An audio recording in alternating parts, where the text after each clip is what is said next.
We are back at it, World Leaders players, and today we have the data sheets review.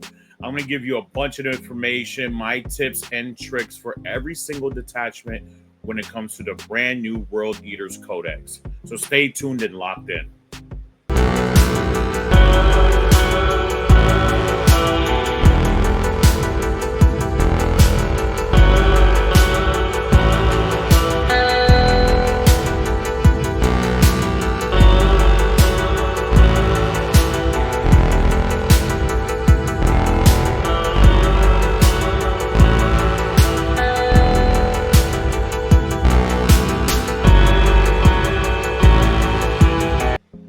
New Codex World Eaters Detachments review.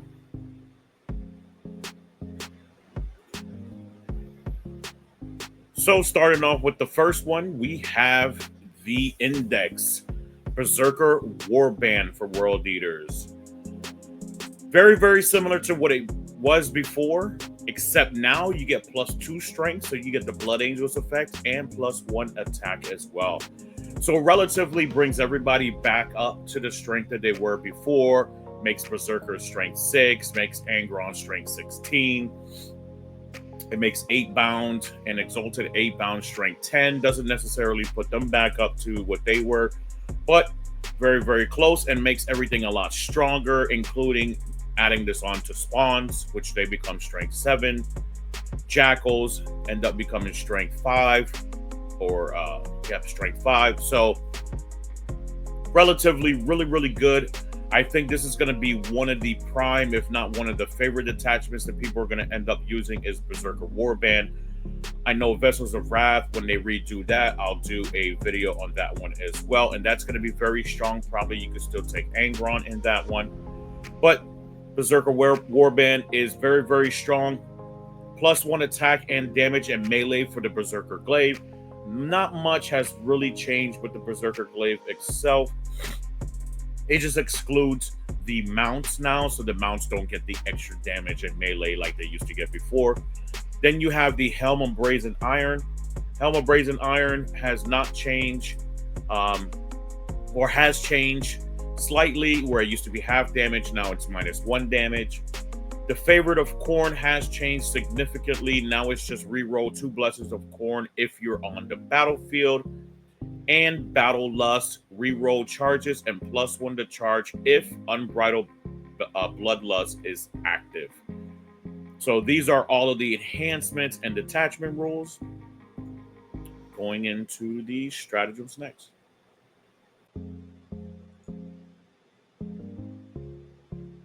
Berserker Warband stratagems. First up, we have the Blood Offering. Blood Offering is just giving you sticky objectives after you've been destroyed on an objective marker, so it hasn't changed much at all. Still very strong, very good for an army like World Eaters, where if we're getting shot off the objective marker because we're waiting for our opponents to come closer to us, then we have the ability to actually hold those objectives as well. Skull for the Skull Throne, another stratagem. Get another Blessings of Khorne ability in the fight phase. Very similar to before. Kill a unit, get another Blessings of Khorne ability for your third one. Also, I want to point out that you cannot get Angron in this one because the wording does not match up. Different wording, different timing. The timing for Angron is in the command phase, or the beginning of battle round, rather. Skull for the Skull Thrones in the fight phase, so you will not be able to bring back Angron with this, which really sucks. So, which makes them even worse. Why people are saying that Angron is in a bad position. There's just a lot of rules that are counterintuitive to taking him. So it's a challenge to really wrap your mind around why Angron is so expensive and why he has so many restrictions to actually take him. I don't think he was that broken. I think he was more of annoying before. But like always, I guess the crybabies win. And you have Hack and Slash. Just +1 AP on your melee attacks. Really good for Berserkers. Really good for regular 8-bound as well. If you need to get that AP3 for things that have armor contempt or ways, or they're figuring out ways to basically get better saves. This will help you out with that. Apoplectic Frenzy, Advance in Charge, essentially for Berserkers. Very, very strong. So you still get the ability to advance in charge in this army, which you really don't need. Once you start playing the army, you're going to realize that advance in charge was probably it's absolutely better, right? But might have been a waste in comparison to dev wounds and things like that. We shall see. Frenzied Resilience is another stratagem which gives you a -1 damage in the fight phase. This works on any World Eater's unit and just allows you to -1 damage in the fight phase, which is really, really strong, right? So if you're going against things that are 2 flat damage and they're going against your 8-bound, going against your Berserkers that are 2 damage, you can take that away from them. The ability to actually strike, destroy, and sweep that entire unit. So amazing, amazing stratagem. Cost 2 CP for that one. And then the Berserker's Wrath. This is just a flat A Blood Surge move for Berserkers only. Very strong. Obviously, people are going to have to put out their models 9.1 inches to not be in threat range of a Berserker unit. So very strong. It has a lot of great applications when you're using this unit in the game. So make sure to use this stratagem intelligently. But Berserker Warband is going to be one of the better ones. The synergy, all of the abilities to actually go out there and do what you need to do, having -1 damage, +1 AP, sticky on objectives, getting another blessing, and advance in charge with Berserkers just gives you a lot of variety and good stratagems to really perform well in Berserker Warband.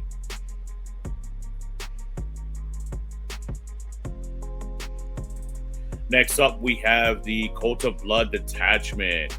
All right, so this is a very cute one.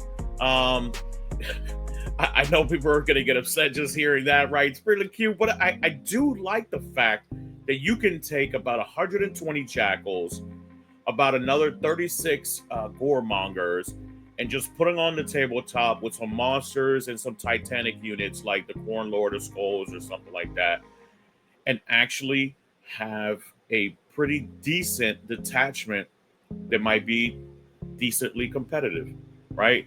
So this one is all about having your idols, the idols being the monsters and the Titanics, and they take care of their little Jackals and Goremongers.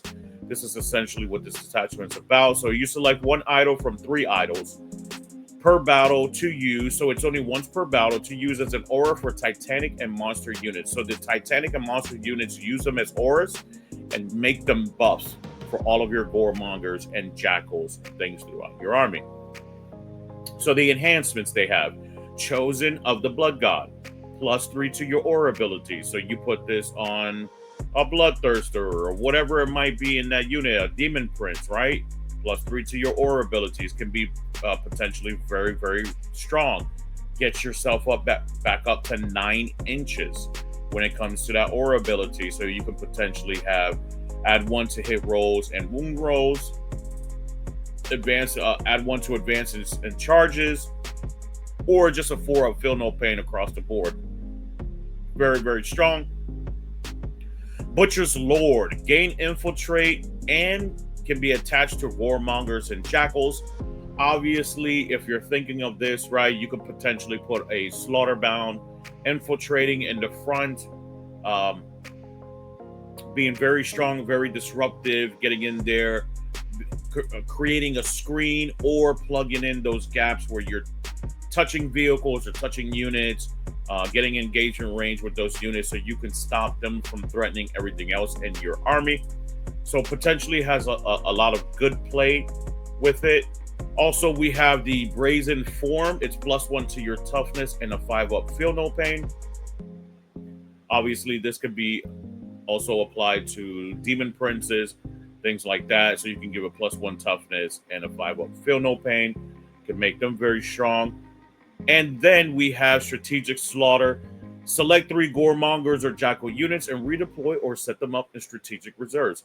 Once again, very, very strong enhancement. Gives you the ability to take Jackals or Goremongers and reshuffle them on the tabletop, so your opponent doesn't know what position you're exactly going to have, or throw them in strategic reserves and plop them in a little bit later. Now we have the Cult of Blood stratagem. So we have Bloody Vengeance. Bloody Vengeance allows you to reroll hits against an enemy unit that destroyed a friendly monster or Titanic. So your goremongers and your jackals get pretty upset once they see one of their friendly idols being destroyed. So it gives them the ability to just get back and reroll everything. Bloodthirsty Horde is for goremongers or jackals, and it allows you to have a 3-inch fight. Remember, this allows you to fight 3 inches from the unit. You still have to be in coherency with the unit that you're in to do this, but you can fight within 3 inches, which is really strong, especially when you have groves and waves of jackals, where there are just multiple flanks of them. They should all be able to fight that game. Drawn to the Slaughter. In any phase, bring back a Jackals unit. Very strong, just like abilities where Guard have the ability just to bring back Scions or things like that. You now have the ability to just bring back a Jackals unit. You spend a CP and you bring back that Jackals unit. Absolutely amazing. So, very strong stratagem. You get to bring back a 65-point unit or a 130-point unit if you're taking 20 of them, which you might want to do, right? And holding an objective, deep striker, whatever you need to do. So very strong. It's always absolutely amazing to have stratagems like this. Fail not the Blood God. 1 goremongers or jackals unit rerolls 1s, or if within range of a monster or Titanic unit, reroll all the hits instead. Obviously very strong. You want to go for the reroll everything completely, reroll hits completely. So try to be next to a monster or Titanic unit. In the Shadow of Brass Idols, this one gives you a 6 up Feel No Pain, or if you're within range of a monster or Titanic unit, you get a 5 up Feel No Pain. Obviously, you want to always be next to your idols. And then the final one for stratagems is Brazen Idol. Select an idol, and it's active for the battle round. So this is one of the ones where you're able to either get full rerolls to hit, +1 to advance in charges, or 4+ invul twice per game, right? So nothing to sneeze at when you have over 156 models in your army, and they all have a 4-up invulnerable save for 2 turns. They're not going to last the longest. It's going to be a very slow, it's going to be a very fast grinding train that's going to slow down very quickly, but very impressive, especially if you can get that up and potentially a 5-up Feel No Pain on one of those units that is being heavily affected. So absolutely amazing to use, very strong, and really like this attachment as well.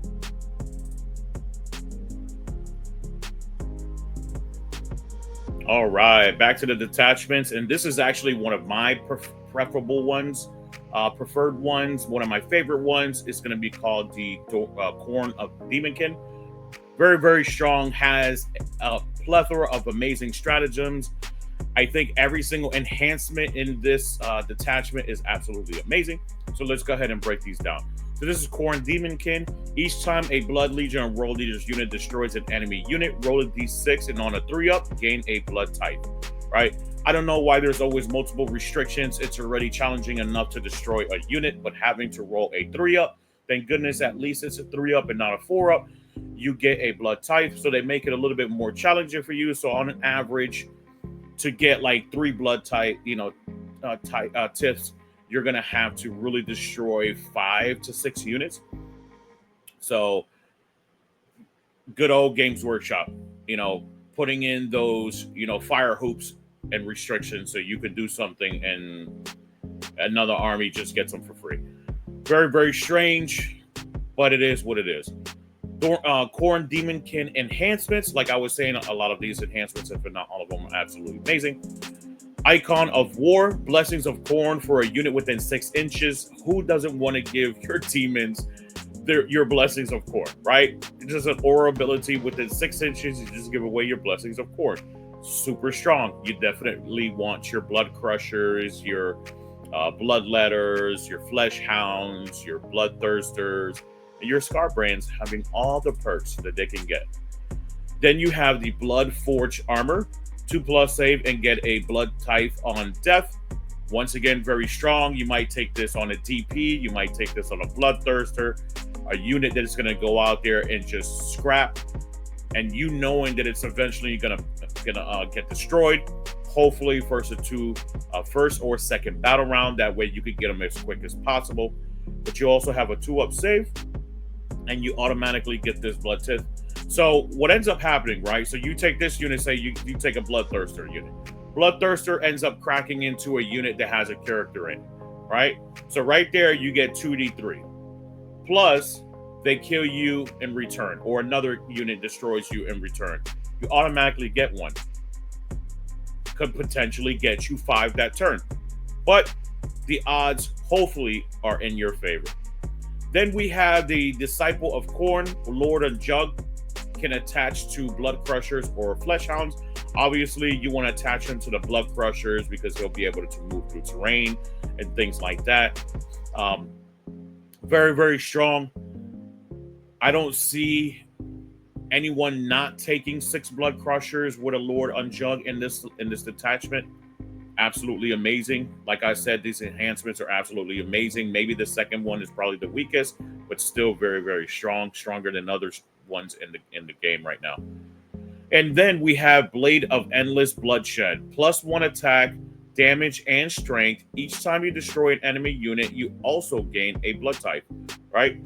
So another one, very, very strong, right? You go out there, you destroy a unit that has a character in it. That's 2 blood types that you're getting automatically. So you have a suicide bloodthirster that gets you on average 2d3 +1. And then this unit gets you 2 more as well. So you can get your blood types very, very fast in this army. You just have to make sure that you're doing the right things and being efficient and moving and getting out there and destroying things as quick as possible. Then we have the Khorne Demon Kin stratagems. Summoned by Slaughter. Once a unit is destroyed, set up a unit of Bloodletter. It's probably one of the best stratagems, if not the best stratagem in the game right now. Now, if we read this correctly, it doesn't say stay away 9 inches. It says that you are set up on the battlefield within 9 inches, just not within engagement range. So you destroy a unit, and a 10-pack of Bloodletters just automatically show up after you've removed the last model. And then that unit in your turn ends up charging potentially, right? Or heroic intervening, depending when you use this. Maybe it's in their turn, because you can use this in any phase when the last model is destroyed, and it could be your or theirs. So very, very strong. I foresee this getting definitely nerfed in the future. Hopefully it doesn't, because it stops you from really wanting to take Bloodletters. But if I know anything about Games Workshop, it's going to get nerfed. Blessings of Burning Blood is the next stratagem. It's a Blood Legions giving out invulnerable saves to World Eaters. So at first, you get a 5+ invul. And if the Boon of Blood ability is up, you'll get a 4+ invul. So having Berserkers, having anything that doesn't already have a 4+ invulnerable save, you know, like 8-bound Berserkers, Spawn, things like that don't already have a save, would be really, really gnarly to have a 4+ invulnerable save. Then we have Demonic Fury. A World Eater's unit gains Lance, and if within 6 inches of a Blood Legion's unit. Very strong. So you also get Twin Linked if until the end of the phase, if those models also have Twin Linked on it, if you already have this ability up. So very strong. You get Lance and Twin Linked for those units. Absolutely amazing. Like I said, the stratagems and enhancement in this detachment are very strong. Demon Tide, just a cool last name. World Eaters bringing back models for Blood Legion units. So this just allows you to bring back, basically your World Eaters is just helping out and being an apothecary to your demons, right? So it brings back 1 mounted unit. It brings back D3 mounted, D3 Beast, and D6 destroyed infantry. So You definitely want to keep this in your back pocket if you're running around with blood crushers and they're getting punched a little bit, right? You can bring back an entire four wound model. Very strong. A worthy skull. When you destroy a character or monster model, gain D3 blood type points. All right. Another one. You use this stratagem plus the 1, right? That it's instead of gaining, right? So you go in there, you destroy a character unit that has a character and attached bodyguards, and you gain 2d3 blood tips. So very strong. And finally, the murder call, which this is just uppy downies for Blood Legion units. And if you didn't already know, Flesh Hounds already have that. So you can have Flesh Hounds potentially go in uppy downy, and your Bloodthirster just disappearing and making sure that he's safe. Onto the Possessed Slaughterband detachment. So what do? They just allow you to do Blood Surge moves once per phase. Very lackluster if you look at it on face value. You can get some great opportunities out of this, but it reminds me of what Space Wolves used to have, which is Heroic Intervention, right? Not super amazing, giving you an ability to, just Blood Surge only in your opponent's shooting phase, restricting it even more. It's very lackluster.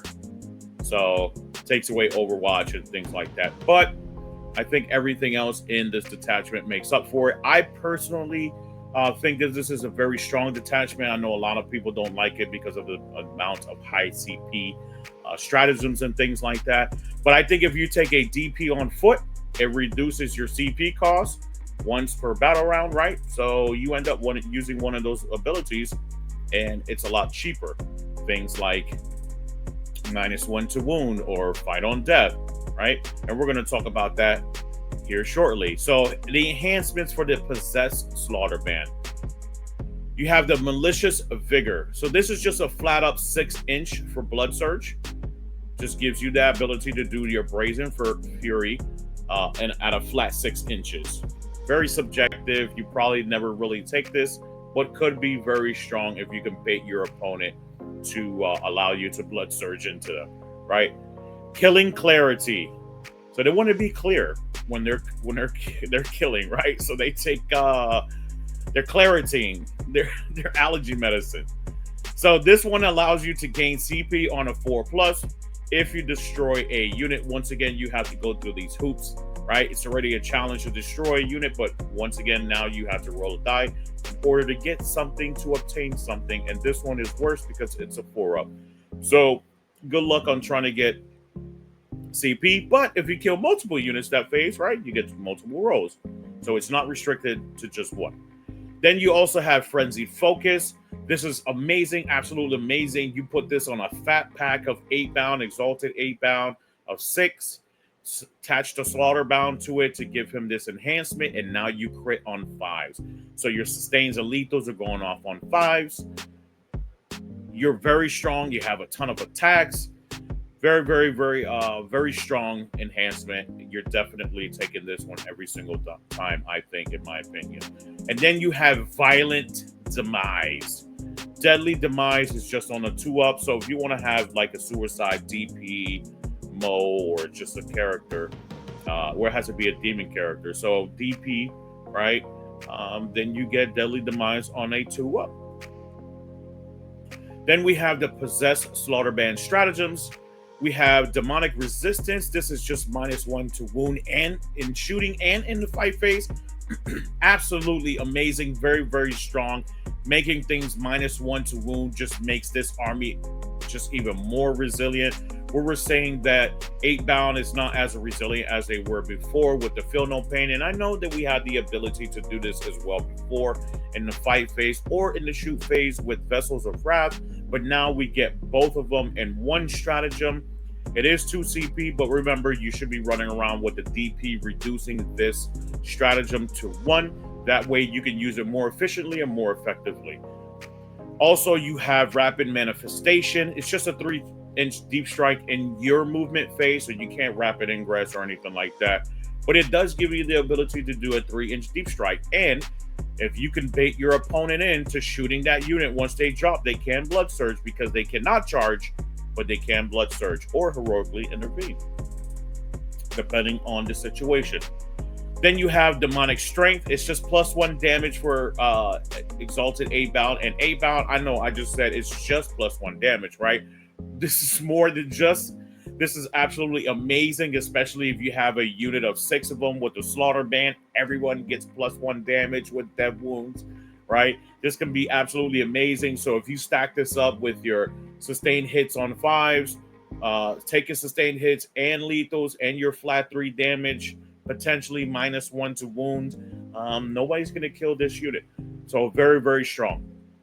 Then you have the Warp Stalkers as well, which allows you to just move through screens, minus monsters and vehicles, but it allows all of your 8-bound, if you're trying to get screened in, if your opponent's trying to screen in your 8-bound units, things like that, or whatever, or Berserker units, or just Lord Unjug, Lord Invocatus, you can use this and just go right through those units, excluding monsters and vehicles. Also, you have Immortal Fury. This is just a fight on death. It's 2 CP. Once again, have your DP around you so you can reduce the cost of this, but there is no dice roll. You just fight on death for 2 CP or 1 CP, once again, if you have your DP around, and you get to do what you want. So very, very strong, absolutely fighting on death, especially when you're fighting against an army that has fight first. This gives you the ability to kill them as well and makes them second guess if they even want to charge you at all. And then you have Horrifying Violence, a -1 battle shock test. That's essentially what it is. You just do a battle shock test and your opponent's command phase at -1. So potentially taken off of an objective marker or something like that. So very strong in game, right? Think about it. If you use this intelligently, you can try to prevent someone from scoring primaries and other things like that. Then we have the final detachment, which is the Gore Track. The one where you have the Berserkers and vehicles just all over the place. It looks like a Micro Machine, runoff or a Mario Kart race. This allows you, Gore Track Onslaught allows you to get out of a transport and you gain +1 to charge and lance on top of that. So pretty decent, really good detachment abilities. The one restrictive thing is that you have to have a transport to do it, right? Once those transports start getting destroyed, you really don't have your detachment ability. But if you're thinking about the possessed slaughter band army, they really don't have a detachment rule anyway, so not having a detachment rule in here probably won't be so bad, especially if the enhancements and stratagems are very strong. Speaking of enhancements for Gore Track Onslaught, we have the Murderous Onslaught. If you disembark from a vehicle, you can't be Overwatch. Absolutely amazing. Not much to say about that. You just don't get Overwatch. Aggressive deployment. Scouts 9 on a Rhino. Absolutely amazing. All right? Dedicated transport. Scouts 9. You got all of your cream filling goodies inside of it. They can potentially advance and charge out of it later or hop out of it and blood surge. So this gives you a lot of variety to really get into your opponent's deployment zone and get stuck in real quick. Unleash Hell. Pick a unit or transport within 6 inches, and if it hits a target, it's -1 to the hit roll. All right. So you take one of your transports, you shoot one of their vehicles, and it's -1 to hit you in return. And also, the last enhancement is Infernal Infusion. This just allows you to get it fight first once per game. Pretty trash. You should have fight first all game with an enhancement, especially at this price point, right? So fight first once per game. I mean, it's still good to have fight first, but once per game, pretty crappy. Then we have the Gore Track Onslaught stratagems. So you have the Endless Pursuit of Violence. Enter the fight phase, embark in a transport. Obviously, everyone wants to do this. Once you've destroyed a unit, you want to have a vehicle or Rhino next to you, and you can embark into that vehicle so you don't get damage on your opponent's next turn. Always been very, very strong. Harlequins do this as well, so very, very strong. Full throttle assault ramps on transport to disembark and charge. So essentially gives you assault ramps on your rhinos for the full throttle stratagem. Come out, charge, do what you need to do, and not be impeded. Smash through. Vehicles can go through terrain. Nice, right? Land Raiders. You ever thought of a Land Raider or a Rhino, especially if you have an assault ramp? Any of those vehicles, Land Raider, hint, hint, hint, right? Vehicles going through terrain. Take a Land Raider, just start going through terrain pieces. You have an assault ramp, 8-bound, berserkers, whatever it might be, hops out of that unit and start just whooping something's ass immediately, right? So very, very strong. I like this stratagem, of course. Unrelenting advance. It's just a reactive move for a vehicle. So a thing like a Corn Lord Skull, say you had it plopped out a little bit, just the cannon itself to shoot out a unit. They start shooting you in return. All you do is a reactive move backwards into a safe zone, and nothing else can shoot you any longer. Or your Rhinos or your Land Raiders and things like that. So just having a reactive move for a vehicle is very strong, as Eldar players know that. Aggressive disembarkation. Disembark a unit out of a transport, even if it's an engagement range in your movement phase. So you can disembark them, put them in engagement range, and completely smack. If they so happen to have the fight first enhancement on this unit, very beneficial for you because obviously you're going to fight first. Also, we have the Fury Unleash. After a Rhino has been shot, a unit of berserkers can disembark and blood surge. Now, remember, this cannot be targeted by the stratagem, the auto 6 or auto 8 stratagem. So just remember that. But having a unit being able to just hop out and blood surge into another unit and potentially fight them makes this detachment very, very strong. Thank you so much to everyone that participated and watched to the very end. Hopefully you enjoyed the 2-part series talking about the brand new World Eaters Codex. I wanted to break it down in 2 segments, and in this one, I'm actually going to break it down into Detachments itself. So we're going to continue to talk about World Eaters. We know it's going to be absolutely amazing. So stay tuned and locked in for more content. As always, make sure to like, share, and subscribe. And don't forget, Onslaught Gaming 40K, where victory is just a strategy away. And most importantly, burn, maim, kill, blood for the blood god. Ah!